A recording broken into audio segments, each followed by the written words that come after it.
The Prince of Preachers.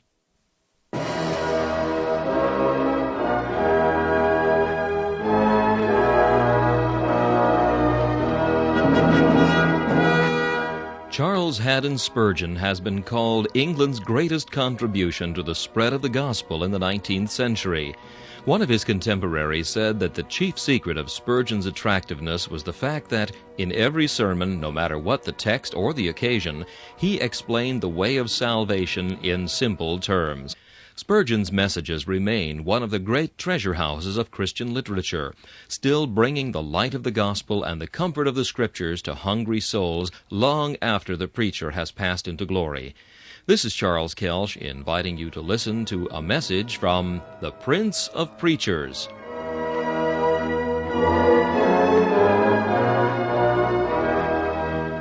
C.H. Spurgeon preached this message on July the 10th, 1859, in the Music Hall of the Royal Surrey Gardens. It is called The Call of Abraham. The text is found in Hebrews chapter 11 and verse 8. By faith Abraham, when he was called to go out into a place which he should after receive for an inheritance, obeyed. And he went out, not knowing whither he went. Abraham's faith was of the most eminent order, for he is called the father of the faithful. Let us rest assured that nothing but repeated and fiery trials could have trained his faith to so great a strength as that which it exhibited in his preparation to slay his son at the command of God. This true Jerusalem blade was long annealed before it gained its marvelous edge and matchless temper. Men come not to their perfect stature except by years of growth. Stars cannot reach the zenith of the heavens by one sudden flash. Nay, even the sun himself must climb to his meridian. Trials are the winds which root the tree of our faith. They are the trainers, drilling God's young soldiers, and teaching their hands to war and their fingers to fight. Foremost among Abraham's trials was that of being called away to a land which he had never seen.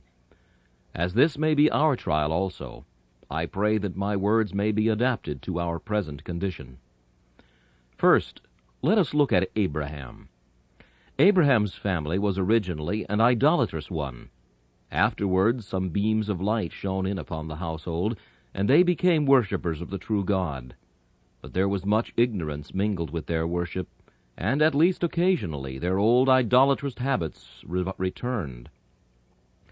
The Lord, who had always fixed on Abraham to be his chosen servant and the father of his chosen people upon earth, made Abraham leave the society of his friends and relatives, and go out of Ur of the Chaldees, and journey away to the land of Canaan, which he had promised afterwards to give him for an inheritance. We shall notice first what Abraham left, and then where Abraham went. The trial is made up of these two things. What had he to leave? He had to leave behind him those who were exceeding dear to him. It is true that just after his first call, his own father Terah died, having gone a part of the way with Abraham, and detained Abraham a little while by sickness. Abraham then went on his way, obedient to the Lord's command. Nevertheless, he left behind him all the associations of his youth, the house in which he had been trained, the family with which he had been nursed, all those whom he had known, and with whom he had taken sweet counsel. And he must go forth into exile from the family of his love. He left behind him his native country, and to a patriot that is no small struggle, to leave all the associations of one's country, and bear with us one's native songs to be sung in distant valleys. Many a man has felt keenly enough the separation from home and kindred, and next to that, sad banishment from his native land. Besides, we all know what inconvenience Abraham must have had when he was removed. He had a considerable property in flocks and herds, and probably had the ancestral dwelling house in which to reside. He must leave all these, and he must also leave the fair pastures wherein his flocks and his father's flocks had been fed, and he must wend his way into the wilderness. He must give up all agricultural pursuits, renounce his vine and his fig tree, and go his way, he knew not whither, to a land which to him was as unknown as the valley of the shadow of death. Those of you who have had to part from those you loved, who have had your hearts rent when loved ones have been torn away, can sympathize somewhat with Abraham's trial when he left home and family and country and all to go forth into an unknown land. This is the place from which he went. Now let us turn to the place to which he journeyed.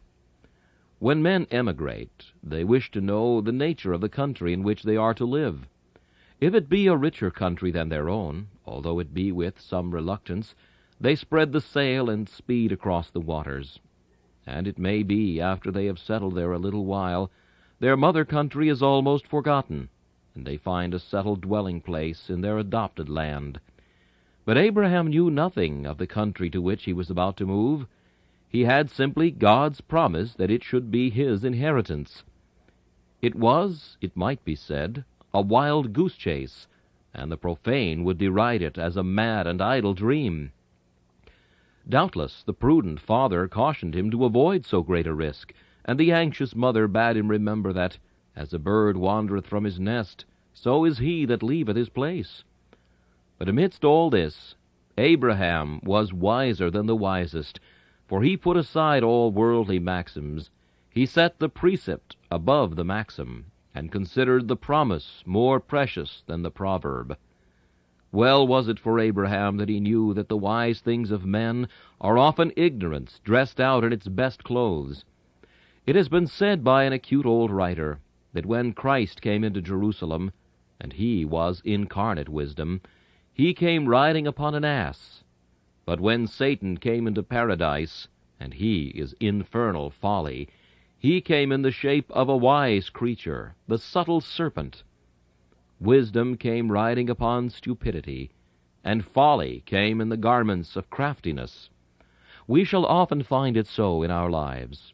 Simplicities are next akin to revelations. Plain, simple things, and especially a plain, simple obedience, are next akin to the very wisdom of the seer.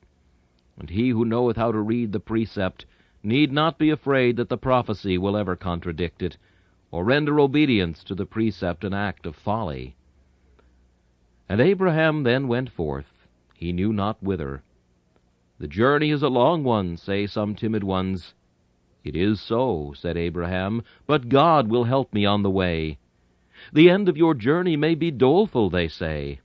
No, saith Abraham, it cannot be doleful. It may be disappointing to my worldly ambition, but not to my faith. I believe that God will be with me, and that take me where he may, I shall lack no good thing. So Abraham went on his way along a lone and weary journey, and God did not desert him, but graciously provided for him. I have spoken to you of what Abraham left, and whither he went. Now I would have you observe for a moment how it was that Abraham went. It is said that when he was commanded, he obeyed. Ere the precept had gone forth, obedience had come forth to meet it with rejoicing. God had scarcely spoken ere Abraham replied. Just as the thunder followeth the lightning's flash, instanter when the storm is near, so when faith is near, the thunder of our obedience follows the mighty flash of God's influence in our hearts. If God bid us do, we should do at once. Abraham went without any hesitation. He did not say, Lord, give me a little time, I will go in a week. Suffer me first to go and bury my father. I do not find that he said, Lord, let me tarry till the harvest be reaped. No, he was commanded to go, and he went without hesitation. There were no carnal arguments between God and Abraham, for God has not invited his people to reason with him with human arguments. He has invited sinners to do it. Come now, and let us reason together, he has said. When men have no faith, God invites them to reason. But when they have faith, reasoning with God becomes a sin. Abraham asked no question. He was not like Moses. He did not say, Who am I that thou shouldst send me? But when he was commanded to go, he went, and he followed God without hesitation. And then again, we have every reason to believe that he obeyed without reluctance. He went as cheerfully away from his father's house as he had ever gone into it. I know not that he was sent away with the voice of tabret and of harp, but I am sure there was the voice of music in his heart. He might have said, I go as cheerfully today, I know not where, as ever I have gone to the fat land of Egypt, or to the spice-bearing country of the Sabaeans. Men said his journey was absurd and deplorable, but to him it was the happiest and the best, for God was with him. And if the star did not guide him as it did the wise men to Bethlehem, yet there was a star within his own soul that shone like a sun, and lightened his footsteps, and cheered his spirit, and sent him on his joyous way towards his appointed habitation. He went cheerfully, not knowing whither he went, not starting and fretting like a bullock unaccustomed to the yoke, but running with willing footsteps in the way of God. The ancients pictured Mercury with wings upon his heels, and surely faith hath them there. 'Tis love that makes our willing feet in swift obedience move. Love may be the wings, but the wings are upon the feet of faith, and it flies to do the will of God whilst hearkening to his commands. But then notice that when Abraham started, he made no stipulations with his Lord. If God had commanded Abraham to go to the utmost bounds of the green earth, to rivers unknown to song, Abraham would have departed. If God had commanded him to ford the Atlantic, Abraham would have obeyed. His feet would have been willing to attempt a miracle, and the stormy billows would have been dry before his march. We may rest assured that when Abraham started, he asked no questions concerning how far or to what place he was journeying. He left that all in the hands of God. His faith put its hand inside the hand of its father, and he was content to be led wherever his father would lead him. Now it is always foolish in us to be led by man, for then the blind lead the blind, and both fall into the ditch.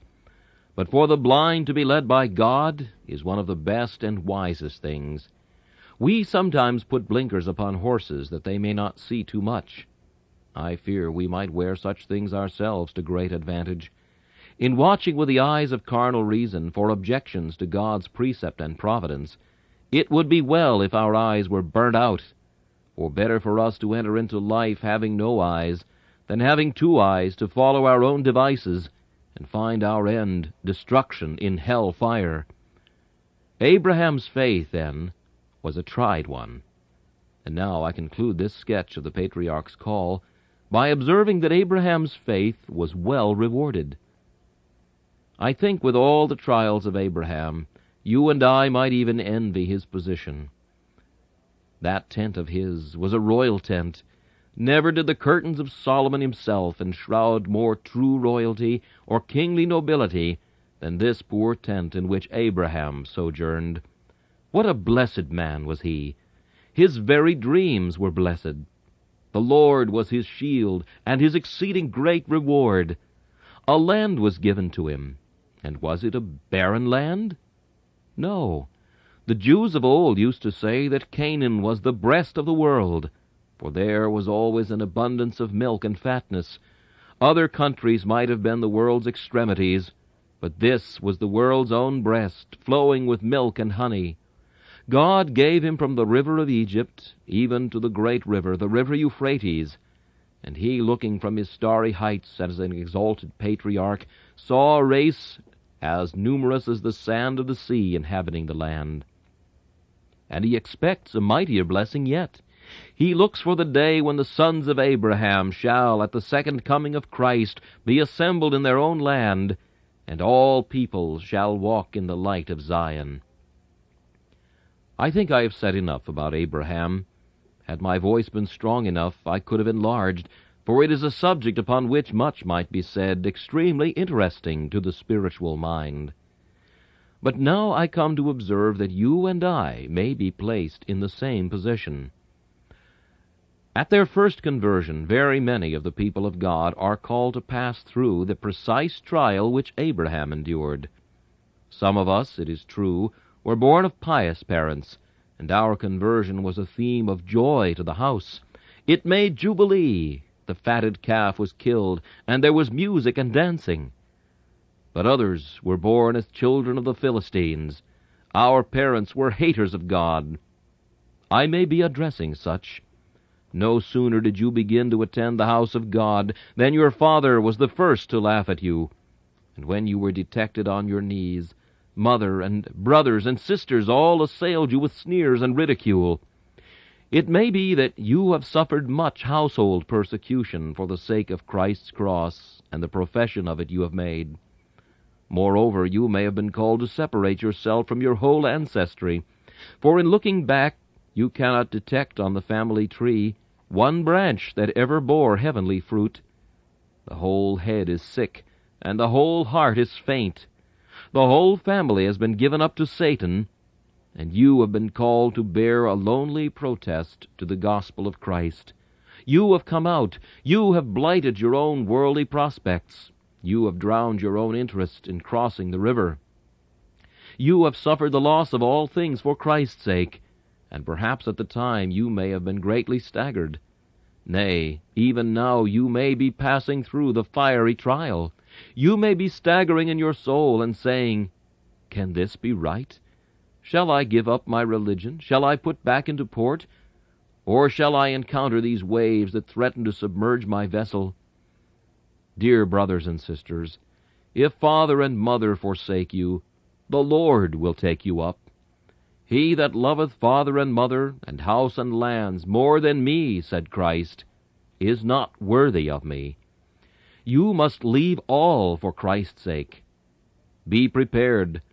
If they will come with you, take their compliance gladly. If they will not, then come alone. Come ye out from among them, be ye separate, touch not the unclean thing. Be an Abraham. Leave everything. And if you do this in faith, verily you shall not lack your reward. He is able, and he has promised to give you in this life 10 times more than you lose for him, and in the world to come, life everlasting. Such Christians as I have referred to, who are not called in early life to endure this trial, frequently have to bear its counterpart at another stage in their journey. On a sudden their minds are enlightened with regard to the pure simplicity of the gospel. Their family is professedly religious, and they have been in the habit of attending a certain place of worship with their kindred and friends, till at length a change passes over their religious views. Perhaps it is a doctrinal change. They have imbibed the orthodox faith from the pure fountain of revelation itself, unalloyed by the traditions and qualifications of men. They have cast away all the heterodox glossary of man, and have determined to believe nothing but the sovereign grace of God. Perhaps their views on baptism may have changed, and seeing nothing in Scripture to warrant infant sprinkling, they have come out with the determination to practice believers' baptism. It may be that this entails the scoff and scorn of all who know them. This grieves the heart of those who know and love Jesus, and the question arises with them, "What shall I do?"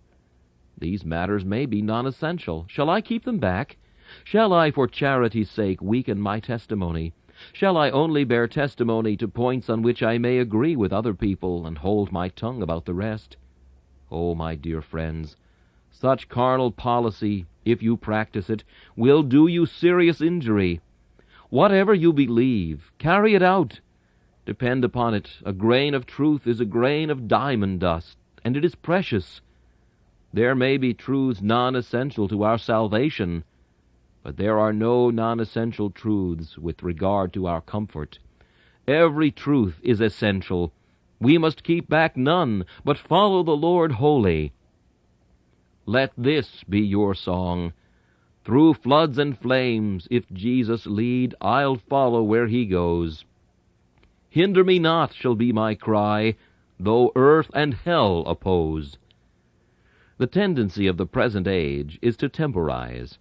We are asked continually to qualify our testimony, to cut off some portion of the truth we preach, to smooth down and polish our words. God forbid! We will not do so. Whatever we believe to be true, to the last jot and tittle we will speak it out.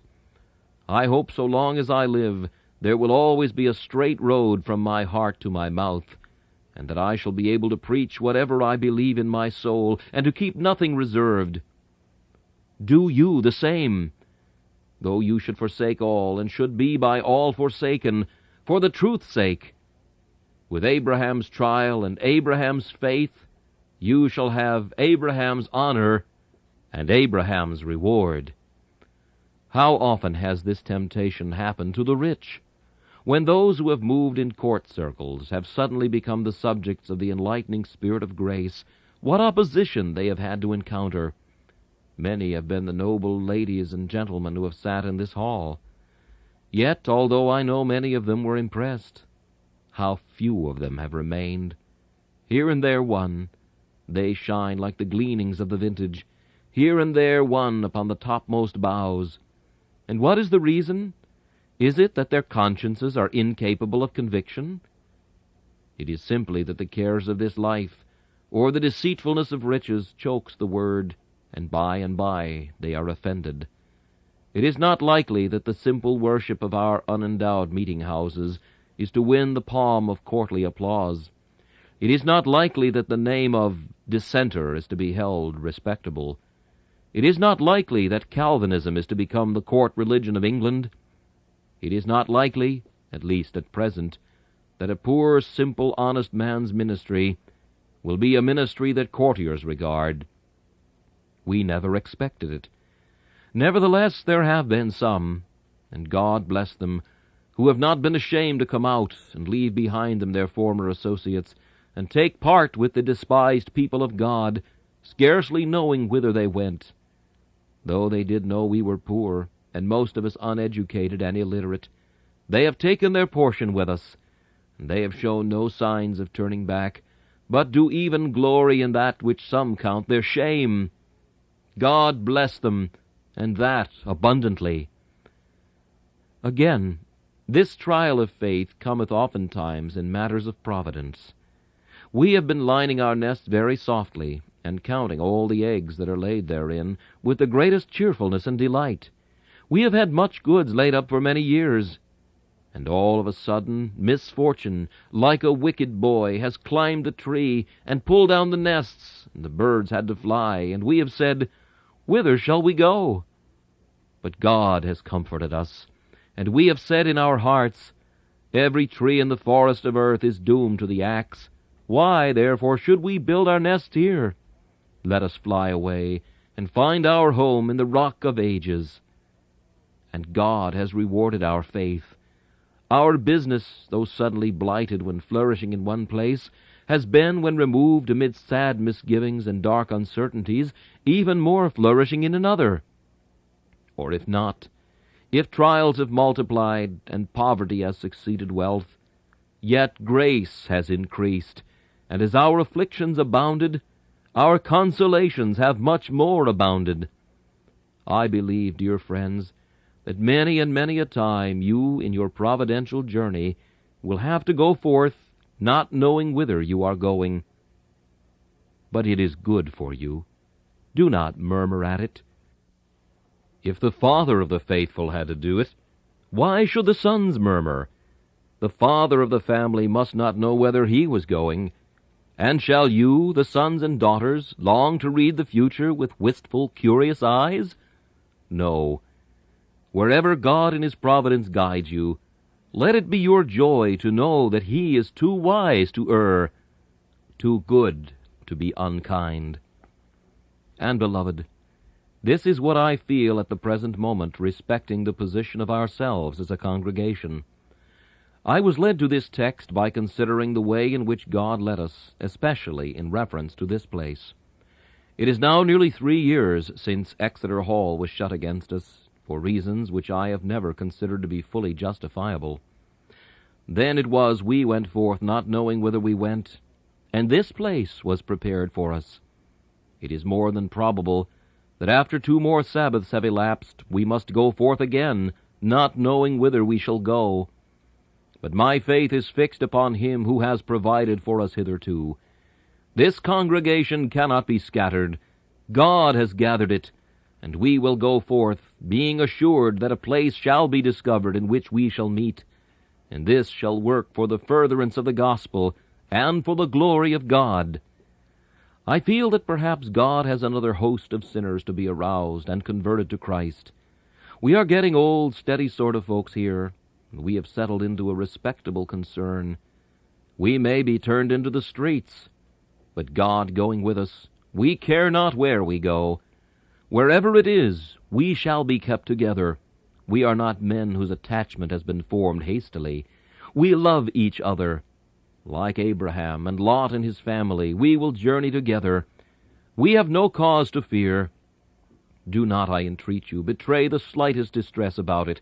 If God has done it, he has wise purposes.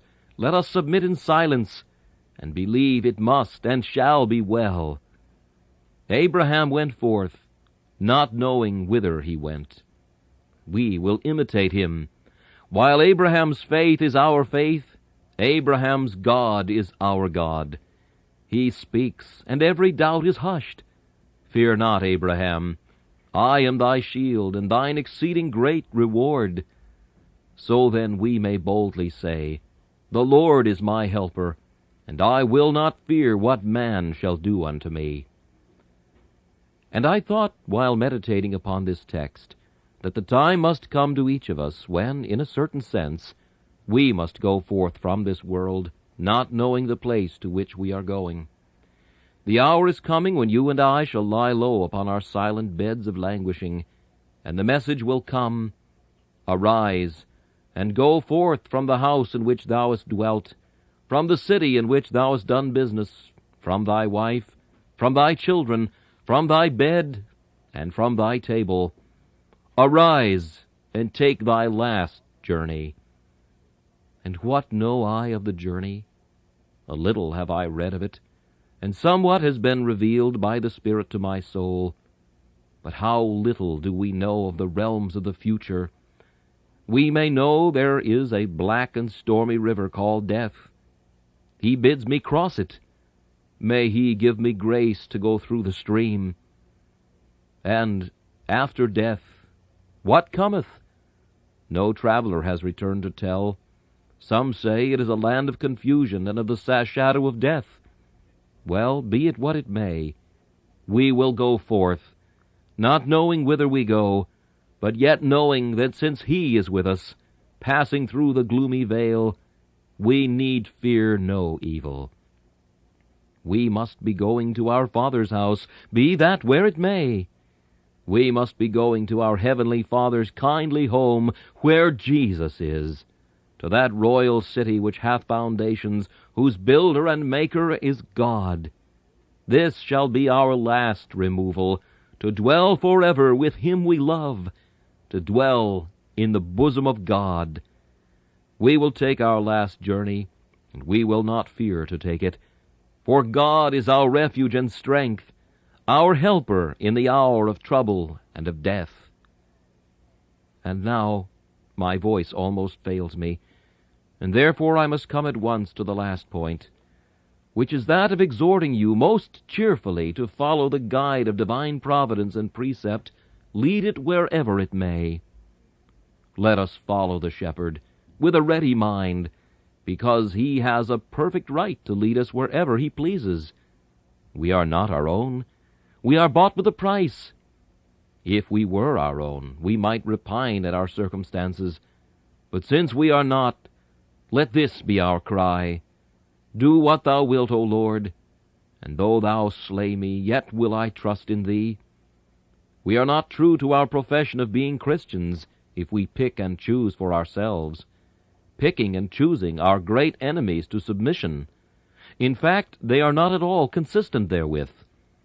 If we are really Christ's Christians, let us say, It is the Lord. Let him do what seemeth him good. And then, in the next place, we ought to submit, because wherever he may lead us, if we know not where we go, we do know one thing, we know with whom we go. We do not know the road, but we do know the guide. We may feel that the journey is long, but we are quite sure that the everlasting arms that carry us are strong enough, be the journey never so many leagues in length. We do not know what may be the inhabitants of the land into which we may come, Canaanites or not. But we do know that the Lord our God is with us, and he shall surely deliver them into our hands. Another reason why we should follow with simplicity and faith all the commands of God is this: because we may be quite sure they shall all end well. They may not be well apparently while they are going on, but they will end well at last. You sometimes see in a factory the wheels running some this way and some the other, and some crossways, and they seem to be playing all sorts of antics. But somehow or other, the deviser brings them all to work for some settled object.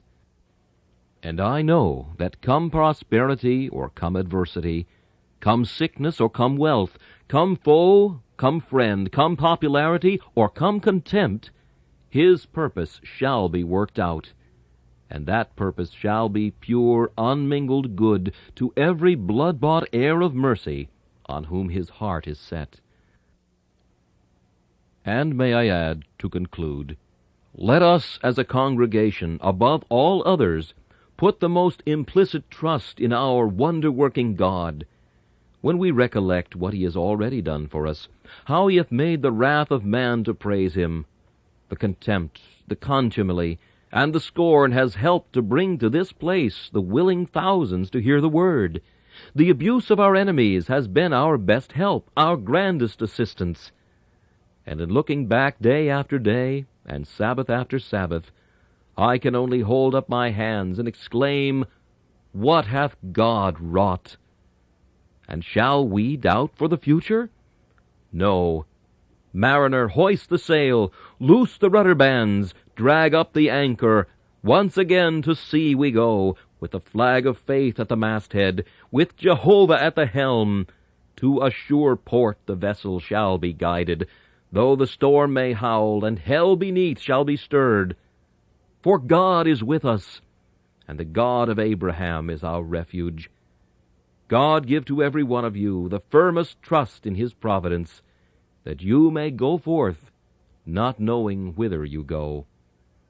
As for you that believe not in God, may you be led to believe in the Lord Jesus Christ as in your Redeemer, and afterwards to trust your God, and leave all your concerns in his hands. This message, The Call of Abraham, was preached by Charles Haddon Spurgeon on July 10th, 1859. This is Charles Kelsch inviting you to join me again for another message from the Prince of Preachers.